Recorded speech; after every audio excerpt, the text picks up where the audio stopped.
Hi all welcome to Blasters Arena. ഇത്തവണത്തെ super cup ഇപ്പോൾ പുരോഗമിച്ചു കൊണ്ടിരിക്കുകയാണ്. ഒഡീഷയിൽ വെച്ചുകൊണ്ടാണ് നടക്കുന്നത്. ക്വാർട്ടർ ഫൈനലിന് യോഗ്യത നേടാൻ മോഹൻ ബഗാൻ, അതുപോലെ തന്നെ കേരള ബ്ലാസ്റ്റേഴ്സ്, FC ഗോവ, അതുപോലെ തന്നെ പഞ്ചാബ് FC എന്നിവർക്കൊക്കെ സാധിച്ചിട്ടുണ്ട്. ഏതായാലും ഇതിൻ്റെ പ്രൈസ് മണിയുടെ വിവരങ്ങൾ ഇപ്പോൾ പ്രമുഖ മാധ്യമ പ്രവർത്തകനായ മാർക്കസ് മെർഗുലാവോ പുറത്തുവിട്ടിട്ടുണ്ട്. അതായത് സൂപ്പർ കപ്പ് ജേതാക്കൾക്ക് ലഭിക്കുന്ന തുക അത് 25 ലക്ഷം രൂപയാണ്.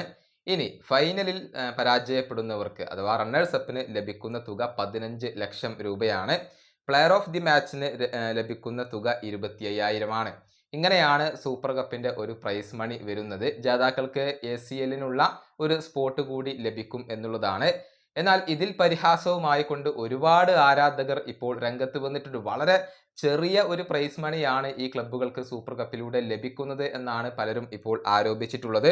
ടീമുകളുടെ യാത്രക്കും അതുപോലെ തന്നെ താമസത്തിനും ഫുഡിനും ഒക്കെ ഈ ഒരു തുകയേക്കാൾ കൂടുതൽ ചിലവാകുമെന്നും ഇത്രയും ചെറിയ തുക അഥവാ 25 ലക്ഷം രൂപ വളരെ ഒരു മോശം തുകയാണ് എന്നൊക്കെയാണ് പലരും ഇപ്പോൾ ആരോപിക്കുന്നത്. ഏതായാലും സൂപ്പർ കപ്പിലെ ജേതാക്കളെ സംബന്ധിച്ചിടത്തോളം ഈ ഒരു പ്രൈസ് മണി അല്ല വലുത്, മറിച്ച് ഏഷ്യൻ ചാമ്പ്യൻസ് ലീഗ് കളിക്കാനുള്ള ഒരു സ്പോട്ട് അവിടെ ലഭിക്കും എന്നുള്ളതാണ്. അതിനുവേണ്ടിയാണ് ഈ ക്ലബ്ബുകൾ എല്ലാവരും ഇപ്പോൾ സൂപ്പർ കപ്പിൽ പോരടിച്ചുകൊണ്ടിരിക്കുന്നത്. ഈ വീഡിയോയുടെ അവസാനിപ്പിക്കുന്നു. അടുത്ത വീഡിയോ കൊണ്ടും കാണാം.